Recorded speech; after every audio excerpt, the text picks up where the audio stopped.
Hi friends, good morning. Welcome to my channel. ఈరోజు chicken చూపించబోతున్నాను. Chicken curry. అది ఏంటంటే లాస్ట్ టైం సుక్కకూర చూపించాను, ఇప్పుడు సుక్కకూర టమాటా.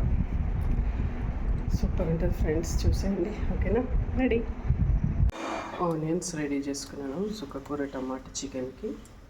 ఇంతకుముందేమో ఉట్టి సుక్కకూర చికెన్ చేయించాను, ఇప్పుడు సుక్కకూర టమాటా. చికెన్ వాష్ చేసుకొని పెట్టుకున్నాను రెడీగా. టమాటా సుక్కకూర కూడా వాష్ చేసుకుని పెట్టుకున్నాను ఫ్రెండ్స్. అన్ని ఇట్లా రెడీగా ఉంటే ఈజీగా ఫటాఫట్ వేసేయచ్చు. సో ఆయిల్ పోసుకున్నాను ఫ్రెండ్స్. చికెన్లో మంచిగా పోసుకోవాలి, ఎందుకంటే మనం సుక్కకూర వేసుకుంటున్నాం కదా. సో ఆనియన్స్ 3 ఆనియన్స్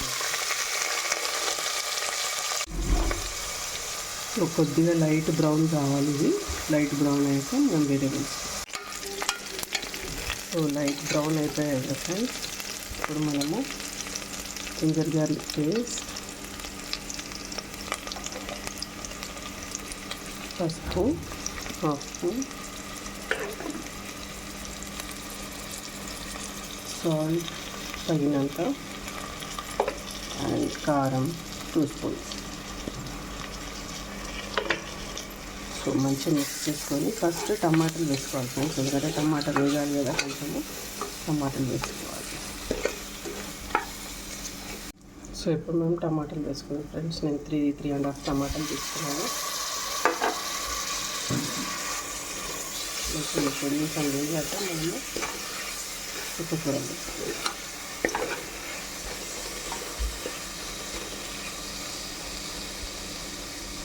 నూనెలో మగ్గాలి అనమాట. సో టమాటా వేగింది కదా ఫ్రెండ్స్, మనం ఇప్పుడు సుక్కకూర వేసుకున్నాం. మంచిగా వాష్ చేసి ½ అన్ అవర్ నానబెట్టాను.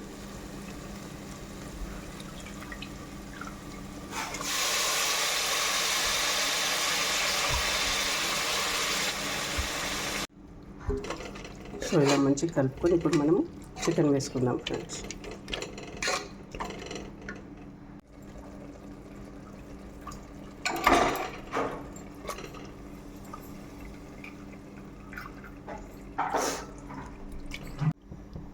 సో ఫ్రెండ్స్ ఇలా చూడండి ఎంత మంచిగా ఉందో. ఆయిల్, కారము, దాని కలర్ ఎంత మంచిగా వచ్చిందో.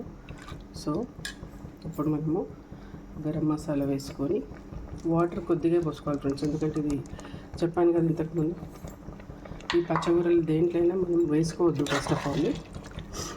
సో ఇప్పుడు కూడా వేసుకోకుండా నడుస్తుంది, కాకపోతే నేను కొద్దిగా వేసుకుంటాను.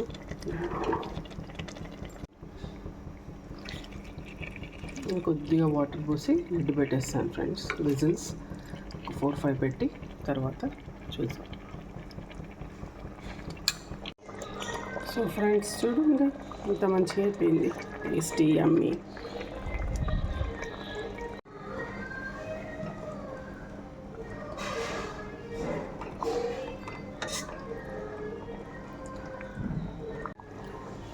సో స్పైసీ అండ్ టేస్టీగా సుక్కకూర టమాటా చికెన్ రెడీ ఫ్రెండ్స్. కొంచెం గ్రేవీ ఉంచుకోవాలి, ఓకేనా? మళ్ళీ డ్రై అయిపోతుంది ఇది. సో ఇంకా కొంచెం ఉడికే పని చేస్తాను. Okay friends, bye. లైక్ చేయండి, షేర్ చేయండి, సబ్స్క్రైబ్ చేసుకోండి. సో ఫ్రెండ్స్ చూసారు కదా, స్పైసీ ఇక వస్తుంది. మీరు కూడా ట్రై చేయండి. ఎప్పుడైనా పచ్చగూరలు వేసేటప్పుడు కొంచెం ఆయిల్ ఎక్కువ వేయాలి. సో ఆయిల్ ఎక్కువ వేస్తే ఎంత మంచిగా కనిపిస్తుంది అది. సో చూసారు కదా, మీరు కూడా ట్రై చేయండి, షేర్ చేసి సబ్స్క్రైబ్ చేసుకోండి, అండ్ టేస్ట్ చేస్తే చెప్పండి మీది. ఓకేనా ఫ్రెండ్స్? బాయ్.